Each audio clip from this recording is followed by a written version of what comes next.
Arnstein. Come on, give it to her.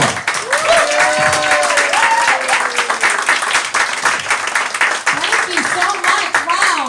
All those credits that I have, and he just came up with that I paid him to say that I was beautiful. I didn't have to pay him. This smells like Lysol. Anyway, guys, have a seat. Thank you very much for that standing ovation. I get so overwhelmed by these standing ovations. My husband says, all right, calm down, honey. You're not famous. You don't have to say that anymore. I said, oh, really? And just at that minute that he told me that, guess what happened? A woman came right up to me, said, oh, my God, I love you. You are hilarious. I go, huh? Huh? I go, where did you see me? She goes, I saw you complaining at that Walgreens the other day. Yeah, you were just telling off that manager.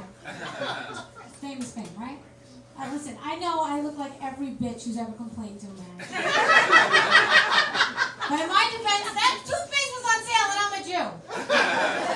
Anybody else here? Chosen?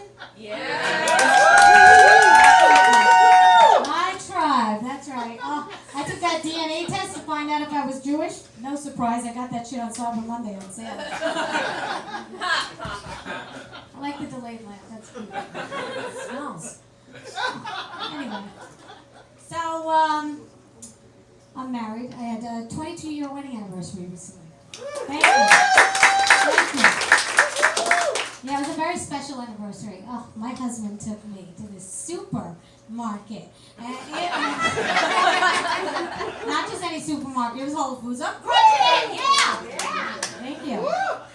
My husband is 7 years younger than I am. I don't have a joke for that. I just want to let you know.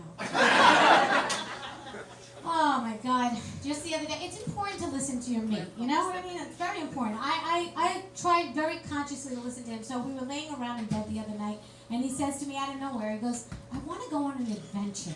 I really love hiking. I want to hike all over the world. I love the element of surprise." So I pushed him off the bed. That offered everything. It was free, and he didn't have to leave the house. Who's the best friend ever? Thank you. Now, I don't even want to be famous, you know? To me, it's a curse. Like, I have kids, you know? Like, what if I got famous and my kids would be held for ransom? That's scary, right?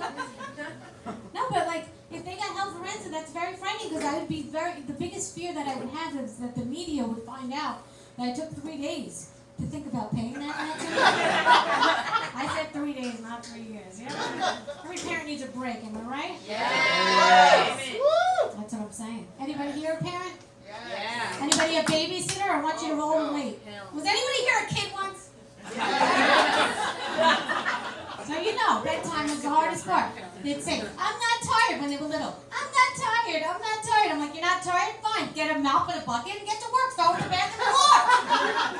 It's a win-win situation. If they don't go to sleep like you want, floors are clean by morning. Oh my God. So my husband travels a lot. He goes away for long periods at a time. It's starting to get to me. I'm starting to actually talk to myself, you know, so much so that I finally went to go see a doctor just to get my body felt out. At least he said he was a doctor. He was wearing white.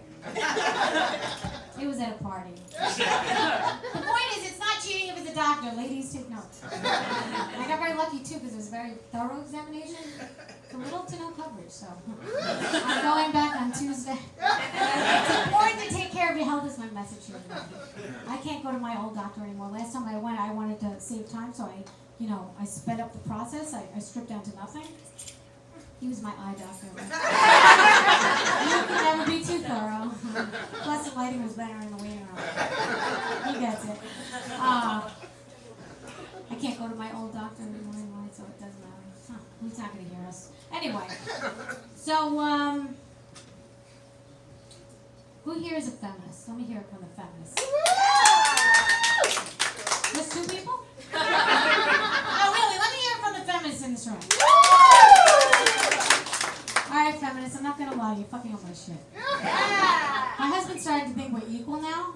I'm so much more superior than he is. Like, lately he's been asking me to do this thing called, work. I said, I know. I said, what do I need you for? He says, I feel like every day, all I do is work for you. That's all I do is work for you. I said, oh my God, honey. No prenuptial agreement? Tick-tock, clock is ticking. Break time's over. Who said you could talk to me this long? Wrap that up! Woman came up to me after the show once and she said, don't you want to work and make your own money? I said, no, I want my husband to work and make my own money. She goes, don't you want to contribute to the world? I said, what do you do? She goes, I'm a cake decorator. I said, oh, so you contribute to obesity and diabetes? You know what? I got 3 kids in the bath at the same time and no one died. What do you think they're calling in time of war? Quick, get the cake decorator. They're calling in. I hate kids.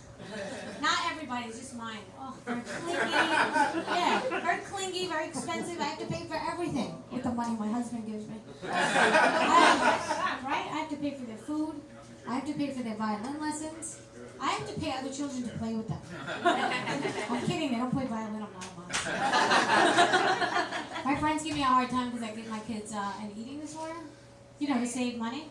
That's a good tip. Good tip. Not the kind of eating disorder where they throw up their food. Like I said, I'm a Jewish mother. I would never do that. That's a waste of food and money. The kind where I tell them they're fat, and over time that shit adds up and there's a Porsche out there with my name on it. It's not going to buy itself. These are jokes, guys. These are jokes. My 14-year-old is such a pain in my ass because she still lives with us. She walked in on my husband and I having sex. It's a true story. I said, don't you knock? She goes, you're in the kitchen! I said, what are you doing in the kitchen? I thought I gave you that eating disorder. Now I have to have that long, awkward talk with her. Another one where I have to tell her she has to move out. I'm kidding, I'm not getting rid of my best dishwasher. I'm kidding again, my son's better because he's stronger. And let's liven up the mood a little bit. Cancer's annoying, right? The zodiac sign, am I right? Who here's a Cancer? Nobody hears it? One guy? Alright, so you're annoying. No, it's a crab. It's the most protective of their mate. And I can say this because I used to date a guy that was a Cancer. And he was up my ass. But the worst part about him was that he hated that I had a husband. What am I going to do with that? What am I going to do with that? Nothing, right? I'll leave you with this. You guys, my autocorrect gets me in trouble. You guys have that problem? Yes. All right. I innocently wrote to my grandfather, hi, Grandpa, I'm coming to town. Are you around? And he's like, what kind of question is that? And it said, hi, Grandpa, I'm coming to town. Are you aroused? Grandpa knows me so well because I say that word a lot. And because he's hot. For 95, guys, he's so cute. I took him to the gym after my grandmother died for moral support. And he says, Victoria, what machine's going to make me sexy and buff with ladies?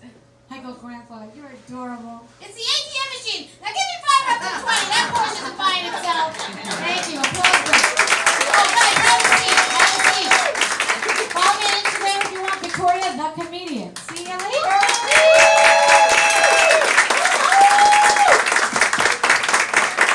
Come on, give it to her. Give it to her.